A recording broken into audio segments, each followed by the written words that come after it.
This book, The Almanack of Naval Ravikant, is one of the best books I have ever read about financial freedom, and in this episode of Book Club, which is the ongoing series where for the last 5 years I've been distilling and discussing highlights and summaries from some of my favorite books, we are going to be talking about the 5 key components of the financial freedom equation. All right, so the first key idea from the book is to find and build specific knowledge. Now, this is probably the thing that is most confusing about the stuff that Naval writes, in that, what is specific knowledge? Well, here is what he says in the book about what specific knowledge is. He writes, specific knowledge is knowledge you cannot be trained for. If society can train you, it can train someone else and replace you. Secondly, he says, specific knowledge is found by pursuing your genuine curiosity and passion rather than whatever is hot right now. Thirdly, building specific knowledge will feel like play to you, but will look like work to others. Fourth, when specific knowledge is taught, it's through apprenticeships, not schools. And 5, specific knowledge is often highly technical or creative. It cannot be outsourced or automated. And the way that I understand the concept of specific knowledge is that it's this combination of knowledge and skills that is somewhat unique to you. So Naval writes that when I talk about specific knowledge, I mean figure out what you were doing as a kid or teenager almost effortlessly. Something you didn't even consider a skill, but people around you noticed. Your mother or your best friend growing up would know. An example that Naval uses is maybe you had an obsessive personality. You dive into things and remember them quickly. Or maybe you have a love for science fiction. You were into reading sci-fi, which means you absorb a lot of knowledge very quickly. Maybe you play a lot of games, so you understand game theory pretty well. And if I use myself as an example, there were broadly 3 things that I was kind of super into when I was a kid and a teenager. The first one was reading a lot of books. The second one was trying to build stuff. So this was like Legos and airplane models when I was a kid, and then websites and web development-y type, trying to tinker away and build things. And the third thing is that I always really liked teaching. I would always be teaching students who were younger than me, or students in the class who would ask me for help and stuff like that. And teaching is something that came very naturally to me, and I found myself effortlessly drawn to it. Now, Naval would probably call this combination of factors some kind of specific knowledge, and in the intersection of these things, like reading a lot of books and enjoying teaching and enjoying building stuff, that has sort of morphed into this career that I've stumbled into, where I make videos and I write books and I do reviews of books and stuff like that. But I didn't get here by setting out 20 years ago to become a YouTuber doing productivity stuff and writing self-help books. It was more a case of pursuing what I was genuinely interested in and curious about, rather than by trying to find the most efficient way to learn a skill that can make money or whatever that might be. Naval writes, specific knowledge is found much more by pursuing your innate talents, your genuine curiosity and your passion. It's not by going to school for whatever is the hottest job. It's not by going into whatever field investors say is the hottest. All right, so one of the things we're going to talk about later in this video is the concept of leverage and the concept of media-based leverage. And that is where the sponsor of this video comes in, which is Riverside. Riverside is your all-in-one online studio for video and podcasting, both recording and editing, and it makes it incredibly easy to create high-quality content right from your browser. I absolutely love Riverside. I've been using it for years to record podcasts and remote interviews super easily. It's super easy to use, and it integrates really nicely into our workflow for video and podcast production. And the great thing about Riverside is that it's built specifically for creators like us. Not only does it let me record in up to 4K, but the editing features are really good and save a ton of time as well. For example, with multi-track editing, we can adjust individual tracks, mute certain parts, or even add scenes automatically. And the AI producer is incredibly helpful. When I do podcasts with me and my brother, we don't want to deal with all the faff of having to manually edit things. And so you just click a button and the AI automatically removes silences and switches camera angles and everything. And it's just absolutely incredible. Oh, and the AI producer also adds perfectly animated captions to your videos, which is fantastic, especially if you're doing short form content that has the captions baked in. Now, if you want to try out Riverside, here is a special offer just for you. The first 1,000 people to click the link in the video description and use my coupon code will get 3 months of Riverside Pro completely for free. That is exclusive access to all of their pro features for 3 months for absolutely no cost at all. So if you are ready to take your content creation to the next level and get your media-based leverage, which is one of the things we're going to talk about, then definitely check out Riverside using the link below. I absolutely love Riverside, been using it for years, will continue to use it for years, and thank you so much, Riverside, for sponsoring this video. And so if you're at this point in the video, the question you could be asking yourself is, what could my own specific knowledge be? And there's a few different ways of thinking about this. So firstly, you can think about internal versus external motivation. You want to ask yourself, what are the sorts of things I am internally, intrinsically motivated to learn more and find out more about? This could, for example, be the difference between someone who, when they were a kid or a teenager, would take apart computers for fun versus someone who learns to code because they've heard that tech pays really well. So when you're internally motivated to do stuff, then it's probably stuff that you would be reading about in your spare time, or maybe talking about that thing with friends, maybe a bit too much. And it's probably the thing that you would find yourself drawn to, even if you weren't getting paid for it. Now, if you compare this to external motivation, that's when you're following market trends like, hey, I hear AI agents are really hot right now, so let me build an interest in AI agents. And you'll have a sense of constantly checking whether the thing is profitable yet. This is like the difference between someone who starts a YouTube channel because they love the idea of personal self-expression expression versus someone who starts a YouTube channel because they think it'll make them money. And if you're in that category where you're only starting a YouTube channel because you think it'll make you money, then you're constantly going to be checking to see, have I made money yet? Have I made money yet? Have I made money yet?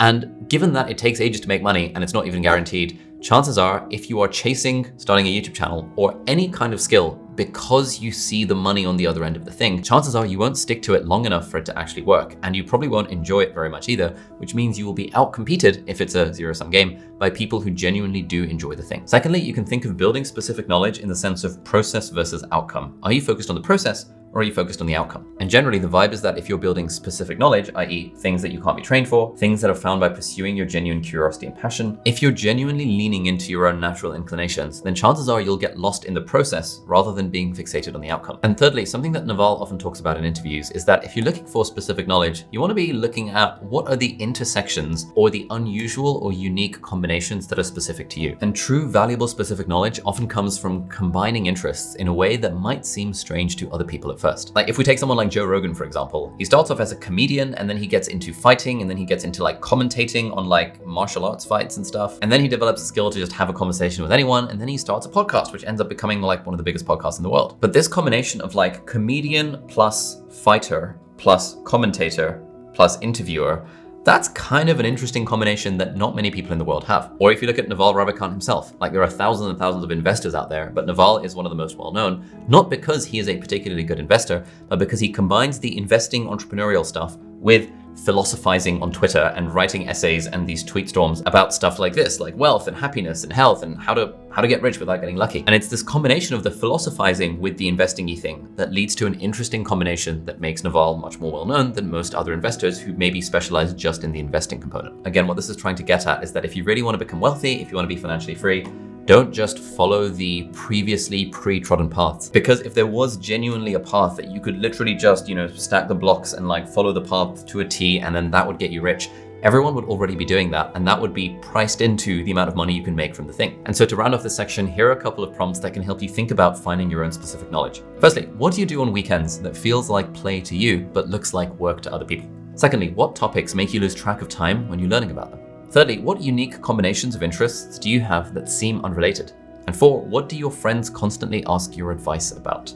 All of these are different ways of getting at what could your specific knowledge be to find within yourself innately and then to build upon that. But having specific knowledge alone isn't enough if you want to build wealth or if you want to build financial freedom without getting lucky. There's all sorts of people out there like researchers and developers and people with deep, unique expertise who haven't achieved financial freedom because they're missing the other components of this little financial freedom equation. And that brings us on to component number 2, which is accountability. Now, as it relates to accountability, what Naval says is embrace accountability and take business risks under your own name. Society will reward you with responsibility, equity, and leverage. Naval writes, we are socially hardwired to not fail in public under our own names. The people who have the ability to fail in public under their own names actually gain a lot of power. So this is the first aspect of accountability that he talks about, this ability to actually take risks under your own personal name. Now, in most industries, the people who are making the most money are most likely the people whose names are out there and whose names themselves are on the line. If we take the industry of medicine, for example, like you could totally make a reasonable living as a doctor where no one really knows who your name is other than your employer and you introduce yourself to your patients. But within medicine, the doctors who tend to make the most money tend to be the ones who are taking risks under their own personal name. They are building a personal brand for themselves. They're putting themselves out there. Maybe they're getting really good at orthopedic surgery, and so they're known as like the best orthopedic surgeon in New York. And so patients are actively seeking out that individual rather than saying, hey, I'm going to go to this hospital because this hospital is really good and I'll just be paired with whatever surgeon happens to be working on the day. Again, that's totally fine. And for most doctors, the goal of becoming wealthy is not the primary goal they're working towards, but the doctors who tend to be the wealthiest, and that's what we're talking about here, financial freedom, how to build wealth, they tend to be the ones taking risks under their own personal name,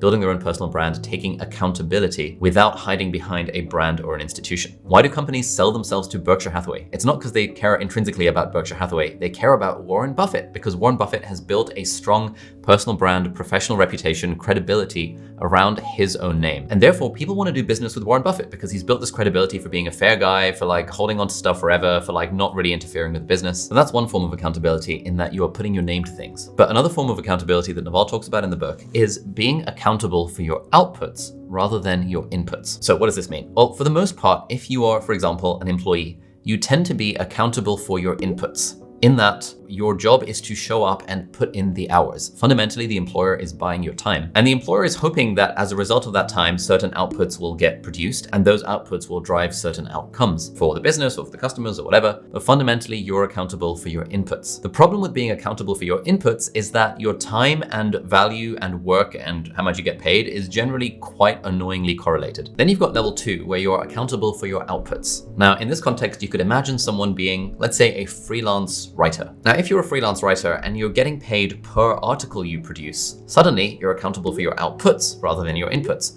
The client does not really care how long it takes you to write that article, as long as you produce the article. And therefore you have decorrelated the amount of time you're putting into the thing with the amount of value you're creating and the amount of money you can get paid for doing the thing. But then you've got level 3, where you're accountable for outcomes. Now, again, if we use the example of let's say a freelance writer, being accountable for inputs might be being paid per hour for writing a sales page. Being accountable for outputs might be being able to charge, I don't know, $5,000 for a draft of a sales page. But being accountable for outcomes, that would be level 3 of accountability, might be saying to the client, hey, don't pay me to actually do the work of creating the sales page, but anytime this sales page makes more money than your previous one did, I want 20% of the upside. That is where you are accountable for the outcome. Now, as you go up this accountability spectrum from input to output to outcome, you as an individual end up taking on more and more risk, but the rewards also get higher and higher. And as you go up this accountability spectrum as well, you also end up spending more time sweating at night if things are not working out. This is also what Naval means by taking accountability. In this capitalist world that we live in, the greatest rewards go to the people who take the greatest risk. Now, in a world where you're being employed by a business and being paid an hourly rate, you're unlikely to get very rich off of that, even if it's a very high hourly rate, because the business, and by extension the business owner, are the ones taking on the risk of being accountable for outputs and for outcomes. You're simply being paid an hourly wage to hopefully generate some outputs and hopefully generate some outcomes, but you're not really going to capture the value that you've created because you're not taking on the risk. He does write that accountability is a double-edged thing. It allows you to take credit when things go well and to bear the brunt of the failure when things go badly. He writes, in the old days, the captain was expected to go down with the ship. If the ship was sinking, then literally the last person to get off was the captain. Accountability does come with real risks, but we're talking about a business context here. The risk in a business context would be that you'd probably be the last one to get your capital back out. You'd be the last one to get paid for your time. The time that you put in, the capital you put into the company, these are at risk. But the point that he makes is that in a modern society, this downside risk is actually quite small. Even personal bankruptcy can wipe the debts clean in good ecosystems. He writes, I'm most familiar with Silicon Valley, but generally people will forgive failures as long as you were honest and made a high integrity effort. So at this point, we have talked about specific knowledge and we have talked about accountability, but even those things aren't enough. Like, for example, you could imagine a doctor who is employed by this big hospital, and that doctor or surgeon is really, really good. They are taking risks under their own personal name and they have deep specific knowledge, but they're unlikely to get as rich as the person who owns the hospital. And that brings us to point number 3 from Naval's book. And point number 3 is equity.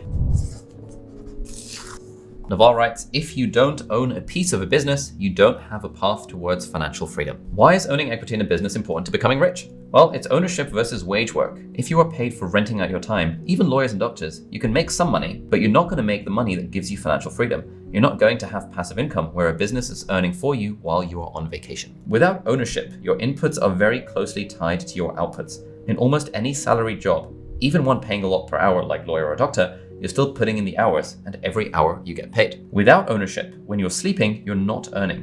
When you're retired, you're not earning. When you're on vacation, you're not earning. And you can't earn non-linearly. If you look at even doctors who get rich, like really rich, it's because they open a business. They open a private practice. The private practice builds a brand, and the brand attracts people. Or they build some kind of medical device, a procedure, or a process with intellectual property. Essentially, you're working for somebody else, and that person is taking on the risk and has the accountability, the intellectual property, and the brand. They're not going to pay you enough. They're going to pay you the bare minimum they have to get you to do their job. That can be a high bare minimum, but it's still not going to be true wealth where you're retired but still earning. If you look at someone like a management consultant or someone like a lawyer or someone like a private equity partner, the way they get really rich is because they own equity in the business. It tends not to be from the salary that they're getting paid. And as he talks about, there's a couple of different routes here. So for example, you could work at a tech company that gives you some amount of equity in the company in return for you working there. You know, there's a lot of people who join early stage startups. They're taking a big risk because most startups don't work. But if the startup does work and then sells for, I don't know, tens of millions, hundreds of millions or billions or whatever the thing might be, then even as an early stage employee, you can get pretty rich in that process. Secondly, there is what MJ DeMarco calls the slow lane path to wealth, which is basically where you have a job and you spend less than you earn, and then you put the remainder of that into something like the stock market. And so you could invest that in the S&P 500, you could invest it in the top 500 companies in the US, you could invest in just tech stocks or whatever. The problem with that approach is that if you want to make real wealth through that, you have to be putting in a ton of money, like millions, into the stock market to get enough passive income for it to be lead to meaningful wealth or meaningful financial freedom. But what MJ DeMarco calls the fast lane path to wealth is by starting your own business, because you have 100% or like a massive chunk of equity in your own business, rather than trying to buy 0.0000001% of Apple every year based on like the amount of money, spare money you saved up from your salary, for example. But even equity ownership by itself has limits. Like if you imagine you starting a very small business, like the local restaurant or something, you are unlikely to get very rich off of starting just simply the local restaurant. And that is where principle number 4 comes in, and that is leverage. Now, this whole leverage stuff is something that Naval is very famous for. He writes that there are 3 broad classes of leverage. One form of leverage is labor, other humans working for you. It is the oldest form of leverage, and actually not a great one in the modern world. I would argue this is the worst form of leverage that you could possibly use. Managing other people is incredibly messy. It requires tremendous leadership skills. You're one short hop from a mutiny or getting eaten or torn apart by the mob. Secondly, money is good as a form of leverage. It means every time you make a decision, you multiply it with money. Capital is a trickier form of leverage to use. It's more modern. It's the one that people have used to get fabulously wealthy in the last century. It's probably been the dominant form of leverage in the last century. But then the final form of leverage is brand new, the most democratic form. It is products with no marginal cost of replication. This includes books, media, movies, and code. Code is probably the most powerful form of permissionless leverage. All you need is a computer. You don't need anyone's permission. And this whole idea of leverage is being able to multiply your own efforts. This book, for example, is a form of leverage. Long ago, I would have had to sit in a lecture hall and lecture each of you personally. I would have maybe reached a few hundred people, and that would have been that. So books, for example, are a form of media leverage where you do the work once and then you could sell the thing potentially infinite times. Code, software, for example, is a form of leverage where you do the work once to create the product and maybe a little bit of work in maintaining it, and then in theory, you could sell it an infinite number of times. Probably the most interesting thing to keep in mind about new forms of leverage is that they are permissionless. They don't require somebody else's permission for you to use them or succeed. For labor leverage, someone has to decide to follow you or be employed by you.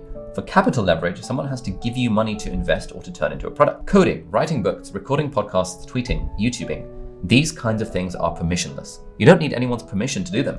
And that's why they are very egalitarian. They're great equalizers of leverage. Every great software developer, for example, now has an army of robots working for him at nighttime while he or she sleeps after they've written the code and it's cranking away. So if you combine these things, if you've got specific knowledge, i.e. this combination of unique skills that are somewhat unique to you, that you have personal interest in, you combine that with accountability, like taking risks under your own personal name, putting your personal name to something and being accountable for outputs or outcomes. You combine that with starting a business around the thing and having equity in that particular business. Then you choose a vehicle. So rather than opening the local restaurant that has very little leverage around it, unless you like hire people to work in your restaurant, which is kind of annoying, you find a way to use media or content and code in particular to like do the stuff that, as your vehicle for the business. All of that sets you up very nicely to become wealthy, to become financially free. And then we have key principle number 5, which is time. And there is a subsection in the book entitled Be Patient. One thing I figured out later in life is generally, at least in the tech business in Silicon Valley, great people have great outcomes. You just have to be patient. Every person I met at the beginning of my career 20 years ago, where I looked at them and said, wow, that guy or gal is super capable, so smart and dedicated. All of them, almost without exception, became extremely successful. You just had to give them a long enough timescale. It never happens in the timescale you want or they want, but it does happen. It takes time, even once you have all of these pieces in place. There is an indeterminate amount of time you have to put in. If you're counting, you'll run out of patience before success actually arrives. Oh, that's good. If you're counting, you'll run out of patience before success actually arrives. Again, this speaks to this idea around following your curiosity. If you're doing something that genuinely feels like play to you, you won't be counting the minutes down and like the hours down and the days and the years, waiting to become successful, waiting to become rich. You'd be doing the thing anyway. And weirdly, it's the people who are not seeking the money who tend to get the money. Everybody wants to be rich immediately, but the world is an efficient place. Immediate doesn't work. You do have to put in the time. You do have to put in the hours. And so I think you have to put yourself in the position with the specific knowledge, with the accountability, with leverage, with the authentic skill set you have to be the best in the world at what you do. Oh, this is good stuff. This is good stuff. You have to enjoy it and keep doing it, keep doing it, and keep doing it. don't keep track and don't keep count, because if you do, you will run out of time. Man, that's good stuff. Now, I was in two minds about whether or not to make this video, because I like to make videos that are a bit more actionable, that give you more of like a follow this step-by-step process. Here's how you build a YouTube channel from the ground, etc., etc. But this book doesn't really give you a step-by-step process. Instead, it gives you more like the philosophical, like the way of thinking about it. And what I was really worried about before making this video is that, is there really any value in this video? Will people just think that like, they're not going to read the book because it's not step-by-step, or it's too high level? And I thought, you know what? I have benefited enormously from this book by thinking in these different ways, by thinking like, okay, specific knowledge. What are the different factors that I'm personally interested in? Where can I find the intersection of those? Accountability. Okay, cool. I need to take risks under my own personal name. And really, I need to decorrelate my own time from the value that I'm trying to add to the world. I need to be owning pieces of businesses, preferably my own business. I need to have leverage. And so media or content, which is the thing that I do, and code, which is the thing that we're now doing with software like VoicePal and ProgressPal and Superfocus. Me and my team are building various different apps. That is a form of code-based leverage. And then the time thing, it's like, I just need to do this over a long enough time horizon. Like following this advice and thinking in these terms for myself has had an enormous impact on my own life. And I think this is a really good framework. Like if you're genuinely interested in becoming financially free, in becoming wealthy, you really can't expect to get there by watching a YouTube video that gives you a step-by-step roadmap. Because like I said, if there was a step-by-step roadmap, other people would already be following it and it would be priced into the system and it wouldn't work anymore. But what I really love about this book is that we've barely scratched the surface. There's a load of interesting stuff in here about happiness and about health and about like, what's even the point of money anyway? But like, we've literally just focused on the first, 50, 60, 70 pages that specifically talk about how to get wealthy. I really would recommend the book. There's a lot of really good wisdom in here, but I'm hoping that if you've gotten to this point in the video, you can see that this was a little bit of a high level thing, but I'm hoping you found it useful anyway. And like I said, you should definitely check out the book. If you're looking for more specific advice on how to become financially free, this video over here is a conversation I had with a friend recently who is a corporate lawyer who wanted to become financially free by making passive income. And this is a recounting of the conversation that we had that goes into a little bit more practicalities around how to actually do this stuff. So thank you so much for watching, and I will see you hopefully in the next video.